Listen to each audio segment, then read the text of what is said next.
네, 오늘 본문 말씀은 하나님께서 유월절과 무교절 의례에 관해 모세에게 주시는 말씀, 곧 10번째 재앙이죠. 죽음의 형벌이 시작되기 전에 준비해야 될 것들에 대한 말씀이 기록되어져 있습니다. 두 단락으로 나뉘는데요. 첫 번째 단락은 1절부터 20절까지는 하나님께서 모세에게 주시는 말씀이고요. 21절부터 27절까지는 하나님께서 모세에게 주시는 말을 모세가 이스라엘의 장로들, 이스라엘의 지도자들에게 전하는 말로 이루어져 있습니다. 그러니까 무슨 말이냐면 21절부터 27절까지의 말씀이 곧 1절부터 20절까지의 말씀의 요약인 것입니다. 하나님이 모세에게 주신 말씀 그대로를 모세는 이스라엘 백성들에게 전달하고 있는 것입니다. 그러니까 자기의 생각이나 자기의 판단을 포함하여 전달하는 것이 아니라 하나님의 말씀 그대로를 전하는 것.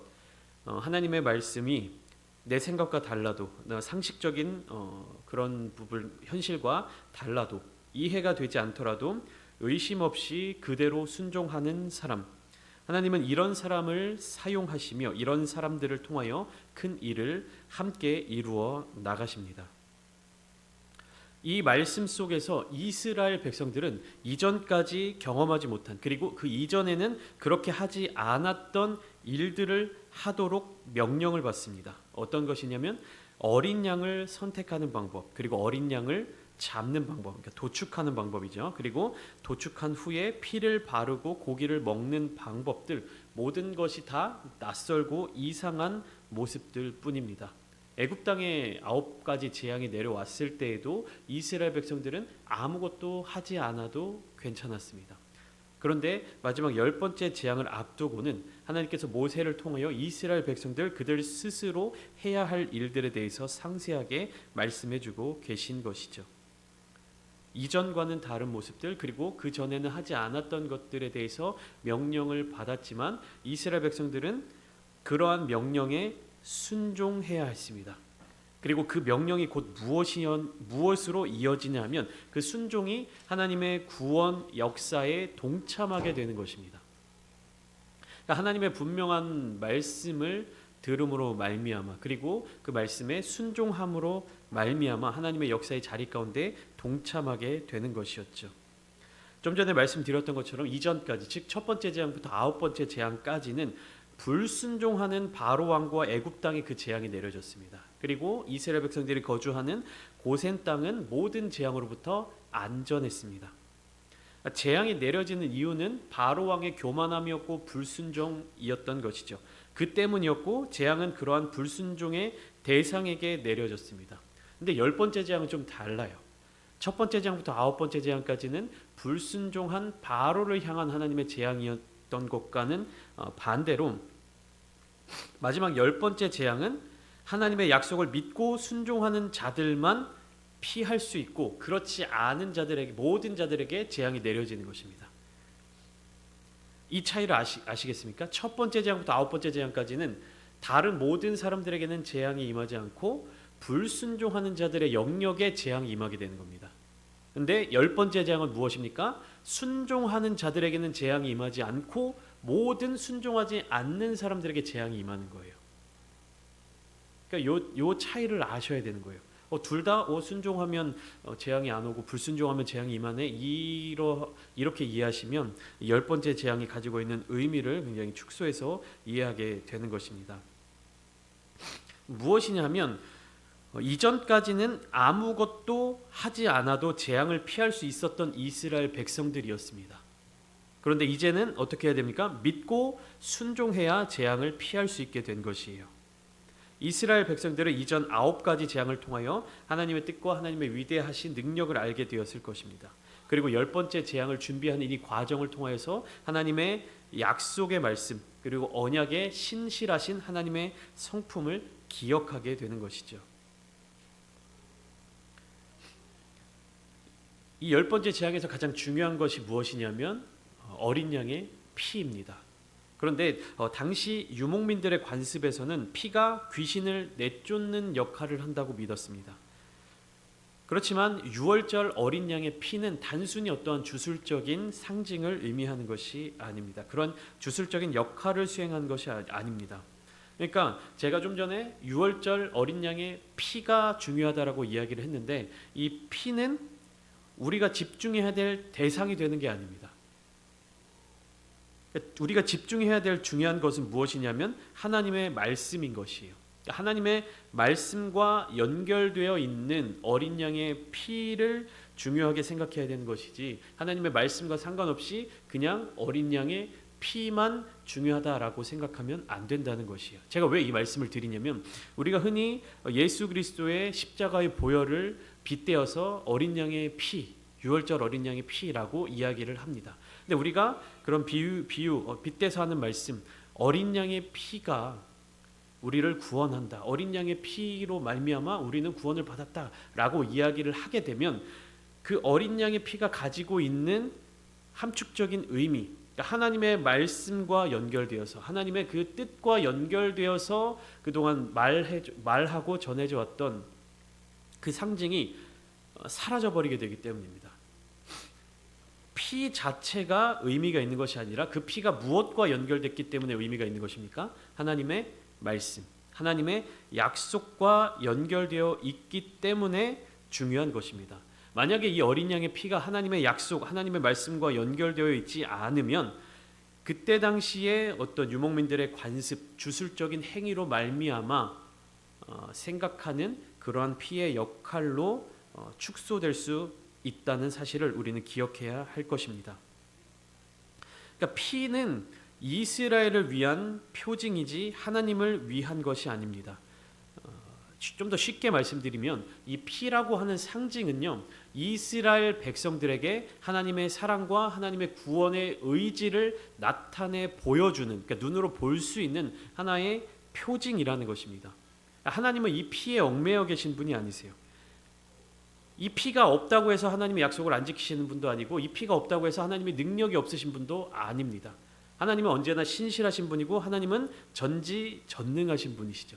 근데 그 하나님의 신실하심과 전지전능하심을 이스라엘 백성들에게 가시적인 것으로 나타내 보여주시는 하나의 수단, 하나의 상징이 피라는 것입니다.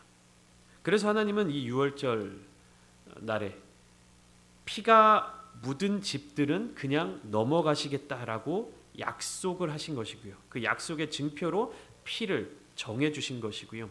이스라엘은 이 약속으로 하나님의 신실하심을 의지할 수 있었던 것입니다. 이게 무슨 말이냐면 다시 얘기해서 하나님은 피가 있든지 없든지 간에 하나님의 말씀에 순종하는 백성들을 구분하실 수 있고 그들을 구원하실 수 있는 것이에요. 근데 왜 문설주와 임방에 피를 발라야 하는가? 질문을 한다면 그것은 온전히 이스라엘 백성들을 위해서입니다. 이스라엘 백성들은, 그리고 이스라엘 백성들을 포함한 우리들은 하나님의 약속의 상징을 눈으로 보아야만 그 믿음이 자라날 수 있다는 것이에요. 우리의 믿음이 연약하고 이스라엘 백성들의 믿음이 연약했기 때문에 하나님은 그들의 믿음을 보여줄 수 있는 하나의 상징으로 피를 나타내 보여주신 것입니다. 그러니까 하나님의 약속의 상징으로서 연결되는 어린 양의 피를 우리가 기억해야 하는 것이지 하나님의 약속의 말씀과 상관없이 어린 양의 피가 구원의 상징이다라고 이해하면 안 된다라는 말씀입니다. 우리가 본문 말씀을 좀 더 자세히 살펴보면서 말씀을 나누도록 하겠습니다. 1절부터 2절 말씀에 이렇게 시작하고 있습니다. 여호와께서 애굽 땅에서 모세와 아론에게 일러 말씀하시되, 여호와께서 이스라엘 백성들을 대표하는 모세와 아론에게 이렇게 말씀하십니다. 2절이죠. 이 달을 너희에게 달의 시작 곧 해의 첫 달이 되게 하고. 이 달이 어떤 달이 되게 한다고 말씀하시는 겁니까? 시작, 달의 시작, 해의 첫 달이 되게 하고. 그러니까 우리가 1년이 12달로 이루어져 있으면 처음 시작하는 달이 몇 월이죠? 1월입니다. 근데 지금 하나님께서는 이 달이 너희에게 첫 달이 되게 하겠다라고 말씀을 하시는 겁니다. 그래서 하나님은 이스라엘 백성들에게 새로운 달, 새로운 날, 그리고 새로운 해를 주셨습니다. 이전에 사용하던 날짜들, 달력이 아닌 새로운 날을 주셨는데 이것은 처음부터 새롭게 시작하는 것을 의미합니다. 그래서 이스라엘 백성들의 달력은요, 애굽의 달력과도 달랐고 오늘날 우리가 사용하는 그레고리식 달력과 다릅니다. 이 여기에서 성경에서 나오는 첫 번째 달은 니산월인데 이것이 오늘날 우리들이 사용하는 달력으로 치면 3월에서 4월 사이를 의미합니다. 그러니까 이스라엘 백성들에게 있어서 하나님은 새로운 날을 허락해 주신 것이죠. 이스라엘 백성들은 이 새로운 시작, 새로운 날로 말미암아 무엇을 기억해야 되냐면 하나님의 약속을 기억해야 됩니다. 그리고 하나님의 능력을 기억해야 됩니다. 그러니까 구원받은 백성이다. 내가 구원받은 백성이다. 우리가 구원받은 백성들이다라고 하는 사실을 기억해야 하는 것입니다.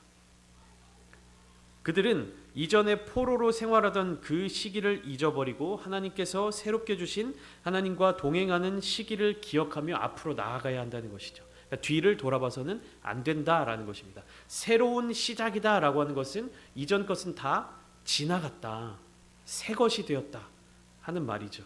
그러면 내가 오늘부터 새로 시작할 거야 라고 하는 것은 지나간 시절을 돌아보지 말아야 하는 것입니다. 그러니까 이스라엘 백성들이 이제 앞으로 어디를 향해서 바라봐야 되는 겁니까? 하나님이 주시는 약속의 땅을 바라보고 가야 되는 거예요. 뒤에 있는 것은 무엇입니까? 애굽 땅에서 살아가던 그 시절, 광야에서의 삶을 살아가면서도 그들은 어디를 봐야 되는 거예요? 가나안 땅, 하나님이 약속하신 그 약속을 바라봐야 되는 거예요. 어디를 보면 안 된다는 겁니까? 이미 지나온 애굽 땅을 바라보면 안 된다라는 얘기입니다. 새로운 시작은 그것을 의미하는 거예요.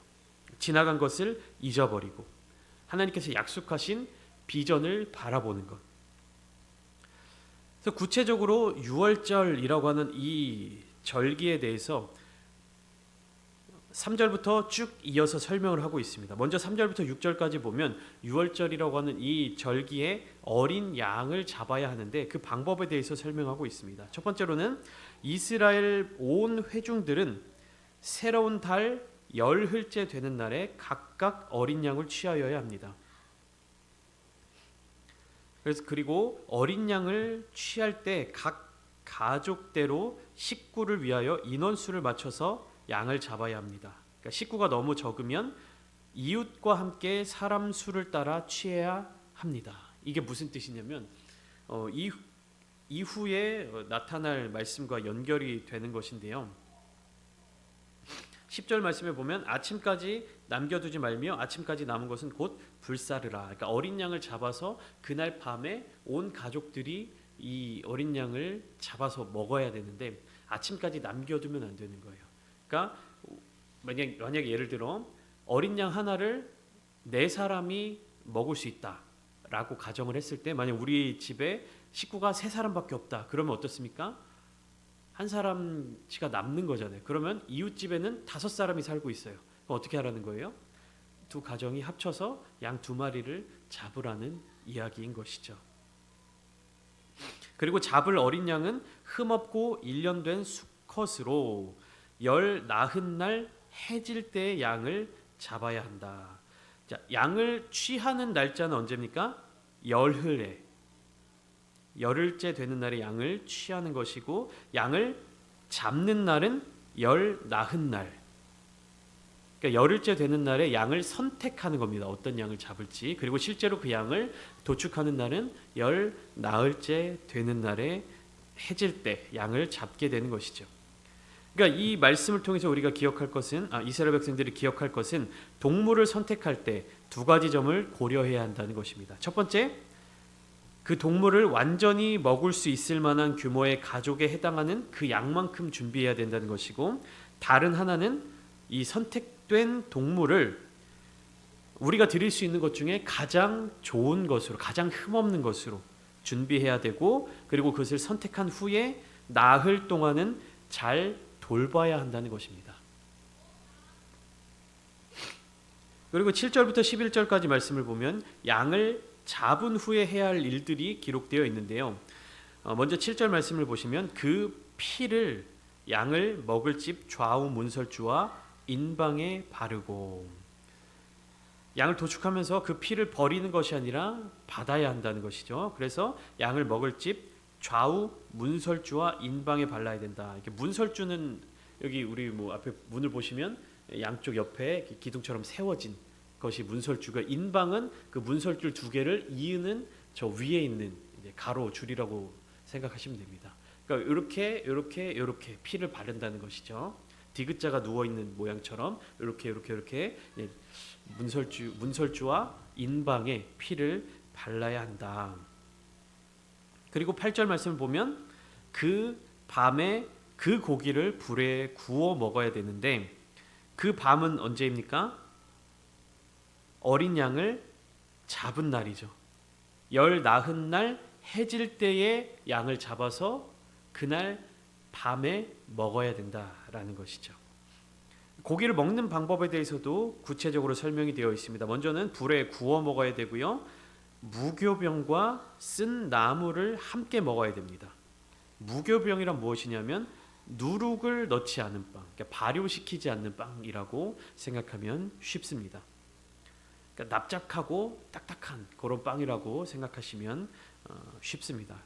날로 먹거나 물에 삶아서 먹어서도 안 되고, 부위별로 다른 요리 방법을 사용하지도 말고 모두 불에 구워 먹어야 된다. 그러니까 날로 먹는 것, 우리가 뭐 오늘날로 따지면 뭐 육회라고 할 수도 있죠. 뭐 그렇게 먹거나 물에 삶아 먹는 것, 수육처럼 삶아 먹어서도 안 되고, 그러니까 부위별로 다른 요리 방법을 사용하지 말아라. 내장이라든지 뭐 이렇게 우리가 돼지고기나 소고기를 먹을 때마다 뭐 부위별로 이렇게 요리하는 방법들이 다양하게 있지 않습니까? 그렇게 하지 말고 무조건 모두 어떻게 해요? 불에 구워 먹어야 된다. 우리가 이 장면을 보고, 그리고 아침까지 남겨두어서는 안 되고 남아있는 것은 다 불에 태워버려야 된다는 것입니다. 우리가 이 장면을 보면서 항상 드는 생각은 고기를 먹는 것이 그러니까 맛있게 먹으려고 먹는 게 아니라는 사실을 알아야 되는 거예요. 그러니까 요리를 해서 먹거나 어떤 뭐 맛을 느끼기 위해서 먹거나 그렇다는 것이 아니라는 사실을 알아야 되는 겁니다. 이것은 말 그대로 희생 제물이 감사의 예물이 되는 것이고 어떠한 상징적인 의미를 갖게 된다라는 거예요. 그러니까 요리를 먹을 때 배를 채우려고 먹는 것이 아니고, 그리고 맛을 느끼기 위해 먹는 것이 아니라면 무엇 때문에 이 양을 먹어야 되는 것인가? 라는 질문에 대해서 간단하게 한마디로 말씀을 드리면, 하나님의 은혜로 하나 되는 공동체를 이루라는 겁니다. 이해가 되십니까? 이 음식을, 어린 양을 함께 나눔으로써 하나님의 약속의 말씀으로 하나 되는 공동체를 이루라는 뜻이에요. 우리 가족이 양 한 마리를 다 먹을 수 없으면 어떻게 하라고 했습니까? 이웃과 함께 먹으라고 했죠. 그리고 이 어린 양, 유월절의 어린 양은 뒤이어서 하나님의 구원 역사를 기억하게 하는 역할을 합니다. 그러니까 이스라엘은 하나님의 구원을 기억하며 하나님의 은혜로 살아가는 언약의 공동체임을 강조하는 것이고요. 우리 가정만 그 구원 약속을 받은 가족이 되는 것이 아니라 온 이스라엘 지파, 온 이스라엘 민족들이 다 하나님의 약속 아래에 구원받은 공동체임을 기억하게 하는 것입니다. 마찬가지로 희생 제물과 함께 먹는 이 무교병과 쓴 나물, 어떻습니까? 누룩을 넣지 않은 빵, 납작하고 딱딱한 맛이 없는 빵이죠. 쓴 나물은 말 그대로 정말로 맛이 없는 나물입니다. 이것을 급하게 먹는 것은 노예로서 살아가던 삶의 고난과 그리고 거기에서 급히 서둘러 나오게 되는 것을 기억하게 하는 역할을 합니다. 그러니까 11절 말씀은 구체적으로 보면, 너희는 그것을 이렇게 먹을지니 허리에 띠를 띠고 발에 신을 신고 손에 지팡이를 잡고 급히 먹으라. 이것이 여호와의 유월절이니라 라고 얘기하고 있죠. 허리에 띠를 띠고 발에 신을 신고 손에 지팡이를 잡는 것, 이것은 무엇입니까? 허리에 띠를 띈다는 건 무엇입니까? 달려갈 채비를 하는 겁니다. 먼 거리를 걸을 수 있는 준비를 하는 것입니다. 제가 몇 차례 말씀드렸는데 이스라엘 백성들의 의복은 상하이로 나눠 있는 것이 아니라 긴 천을 둘러서 입는다고 말씀드렸죠. 긴 천을 둘렀을 때 펄럭펄럭거리고 정돈되지 않은 것을 끈을 사용해서 허리를 조이고 이 다리 사이에 펄럭거리는 천을 또 끌어올려서 이 허리띠 안으로 밀어 넣어서 그렇게 움직이기 편하도록 만든다라고 말씀을 드렸죠. 그러니까 요리를 해서 그 양식을 먹는 것에 집중하는 것이 아니라 얼른 먹고 불편하게 먹고 맛없게 먹고 속히 그곳을 떠나는 것을 기억하게 하는 것입니다. 왜냐하면 12절부터 14절까지 보면 그 밤에 무슨 일이 애굽 땅에 임하게 될 것인지에 대해 기억하라는 것이죠. 하나님께서 직접 애굽 땅을 두루 다니며 심판하실 것입니다. 사람이나 짐승을 막론하고 애굽 땅에 있는 모든 처음 난 것들과 그리고 누구를요? 애굽의 신을 심판할 것입니다. 누가요? 하나님께서. 그리고 13절을 보시면 내가 애굽 땅을 칠 때 하나님께서 애굽 땅을 칠 때에 그 피가 표적이 될 것인데 피가 있는 곳은 넘어갈 것이고 재앙이 내리지 않을 것입니다.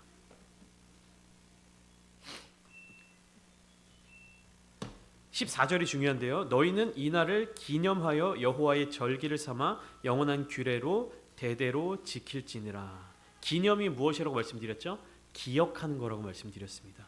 절기는 무엇이냐면 반복하여 후대까지 계속 기억하는 것. 우리가 주일 오후에 에스더서를 나누고 있지 않습니까? 에스더서에 나오는 절기가 무엇이죠? 불임절이죠. 불임절이 왜 만들어졌습니까? 이스라엘 백성들이 승리하고 난 이후에 원래는 12월 13일이 유대인들이 멸망당할 날이었는데 그날이 승리의 날, 역전된 날로 변화된 것을 역전된 것을 기억하는 의미로 대대로 절기로 지키다라고 나누었던 것을 여러분들이 기억하실 것입니다. 그러니까 절기라고 하는 것은 매년 반복해서 후대까지 기억할 수 있도록 하는 것. 15절부터 20절까지 말씀은 무교절에 대한 명령입니다. 무교절에 대한 이 설명은 그냥 간단하게 넘어가도록 하겠습니다. 17절 무교절을 영원한 규례로 삼아 대대로 이날을 지킬지니라 라고 설명되어 있고요. 무교절은 일주일 동안 지속됩니다. 그러니까 무교절의 시작은 언제부터냐면 6월절 어린 양을 잡는 날부터 일주일 동안 지속되는 겁니다. 그러니까 6월절이 무교절로 이어지는 것이죠. 그리고 무교절의 첫날과 마지막 날에는 거룩한 날로 아무 일도 하지 않아야 됩니다. 안식일과 같은 개념이죠. 그리고 중요한 것은 무교절의 기간 동안 누룩이 든 음식을 먹는 사람들은 이스라엘 회중에서 끊어질 것이다 라고 되어 있는데요. 19절을 보면 중반부터 무릇 유교물을 먹는 자는 타국인이든지 본국에서 난 자든지를 막론하고 이스라엘 회중에서 끊어지리니 라고 되어 있습니다. 그러니까 타국인이든지 본국에서 난 자든지, 다시 말하면 외국인이든지 이스라엘 백성들이든지. 그렇다는 것은 무엇입니까? 이스라엘 백성 공동체에 외국인들이 들어올 수 있다는 얘기죠. 하나님의 말씀에 순종하는 사람들은 이스라엘 핏줄이든지 이스라엘 아브라함의 혈통이든지 그렇지 않든지 간에 상관없이 하나님의 백성 가운데로 들어올 수 있다는 이야기입니다. 반대로 이야기하면 무엇입니까? 하나님의 말씀에 순종하지 않는 사람들은 아브라함의 혈통이라 할지라도 그 백성에서 끊어질 수 있다는 사실입니다. 그래서 21절부터 28절까지는 모세가 이스라엘 모든 장로들에게 하나님의 말씀을 전하는 모습을 나타내고 있습니다. 26절만 한번 보실까요? 이후에 너희의 자녀가 묻기를 이 예식이 무슨 뜻이냐 하거든. 이후에가 중요합니다. 이후에 10번째 재앙을 준비하는 과정 가운데 이스라엘 백성들에게 하나님의 명령을 전달하면서 이 10번째 재앙을 피할 수 있는 방법을 알려주고 있는데 그것으로 끝나는 것이 아니라 이후에가 등장하고 있습니다. 이후에 너희의 자녀가 묻기를 이 예식이 무슨 뜻이냐 하거든. 27절에 보면 너희는 이르기를 이는 여호와의 유월절 제사라. 여호와께서 애굽 사람에게 재앙을 내리실 때에 애굽에 있는 이스라엘 자손의 집을 넘으사 우리의 집을 구원하셨느니라 하라 하매. 무엇입니까? 우리만 구원받은 것을 우리 구원받았어라고 끝나는 것이 아니라 자녀들이 물어볼 수 있게끔 계속 이 절기를 지키라는 거예요. 매년 유월절이 되면 어린 양을 잡아 도축하고 함께 나누어 먹고 무교병과 쓴 나물과 함께 불에 구워 먹을 때 그 유월절을 경험하지 못한 자녀들, 후손들이 그들의 부모들에게 이렇게 물을 거 아닙니까? 우리 왜 이거를 먹어요? 왜 우리 이렇게 맛없게 먹어요? 왜 이렇게 아깝게 다 태워버려요? 라고 물을 때 뭐라고 대답하라는 것입니까? 여호와의 유월절 제사라. 여호와께서 애굽에 있는 이스라엘 자손들의 집을 넘으사 우리를 구원하셨다. 여호와께서 우리를 구원하셨다. 우리는 여호와의 백성이다라는 것을 계속해서 기억하고 기념하도록 하라는 뜻입니다. 사실상 유대인들에게 있어서 이 유월절이라고 하는 날은요, 제가 이렇게 설교 말씀을 통해서 잠깐의 시간, 한 20-30분의 시간 동안에 간단하게 설명드릴 수 없을 만큼 굉장히 중요한 날이고요, 더 큰 의미가 담겨져 있는 절기입니다. 그러나 우리가 이 말씀들을 계속해서 강해 설교로 함께 나누고 이 성경 말씀에 담겨져 있는 의미를 더 깊게 들어갈 때 우리가 발견해야 될 것은 한 가지입니다. 하나님께서 우리를 구원해 주시는 그 구원의 역사에 우리가 참여하기 위해서는 하나님의 말씀 가운데 순종하며 나아가야 한다는 사실입니다. 순종하지 않으면 우리가 어떤 사람이라고 할지라도 하나님의 구원 역사에 들어갈 수 없다는 사실이죠. 내가 모태신앙으로 태어났든지 간에, 내가 교회의 목사이든지 간에, 내가 교회에서 어떤 일을 하든지 간에, 내가 어떤 신앙생활의 과정을 거쳐왔든지 간에 상관없이 하나님의 말씀에 순종해야 하나님의 구원 역사에 동참할 수 있는 것. 그리고 여기서 한 걸음 더 나아가서 무엇입니까? 나만 하나님의 구원 역사에 동참하는 것이 아니라 내 자녀들, 내 후손들에게 이것을 계속해서 기억하도록 하는 것. 하나님의 구원 역사는 한 번으로 끝나는 역사가 아닙니다. 하나님의 약속의 말씀은 한 번으로 그치는 약속이 아닙니다. 하나님의 약속의 말씀은 영원하시고 하나님의 능력은 무한하시고 하나님이 우리를 향하여서 바라보시고 우리를 향하여서 베풀어 주시는 그 은혜는 끊임이 없다는 사실. 그러나 우리가 하나님의 말씀에 순종하지 않고 우리가 하나님께로 나아가지 않는다면 우리는 하나님의 그 구원의 역사 가운데로 동참할 수 없다는 사실입니다. 저는 매일 하나님의 말씀을 접하면서도 두려울 때가 많이 있습니다. 그렇기 때문에 매일 하나님 앞에 다시금 바르게 서기 위해서 노력하고 회개하며 또 더 깊이 기도하기 위해서 나아가고 있습니다. 여러분들에게도 권면드리고 싶습니다. 매일 하나님 앞으로 정결한 마음으로 나아가십니까? 매일 나 자신의 삶의 모습들을 돌아보십니까? 매일 하나님의 구원 역사, 하나님께서 저와 여러분들을 구원해 주셨던 그 은혜를 기억하고 계십니까? 그 은혜를 잊지 않기 위해서 노력하고 계십니까? 그 은혜를 잊어버리지 않기 위해서 말씀을 붙들고 계십니까? 우리가 세상 가운데 살아가면서도 잊지 말아야 할 것, 하나님의 구원 역사, 하나님의 이 사랑의 마음, 하나님께서 우리에게 베풀어 주시는 이 귀한 은혜, 하나님께서 우리에게 계속해서 말씀해 주시는 그 말씀에 귀 기울이시기를 원합니다. 오늘 이 시간 함께 기도하실 때 하나님, 우리가 하나님의 그 은혜를 붙들기 원합니다. 하나님의 그 구원의 역사를 붙잡기를 원합니다. 그리함을 통하여서 우리가 불순종함으로 저 애굽 땅과 같이 되는 것이 아니라 날마다 순종함으로 하나님의 역사의 자리 가운데 함께 하겠습니다. 그 역사의 자리 가운데 우리를 동참하게 하여 주시옵소서. 그렇게 기도하시며 응답받으시는 오늘 이 시간 되시기를 주님의 이름으로 축원합니다.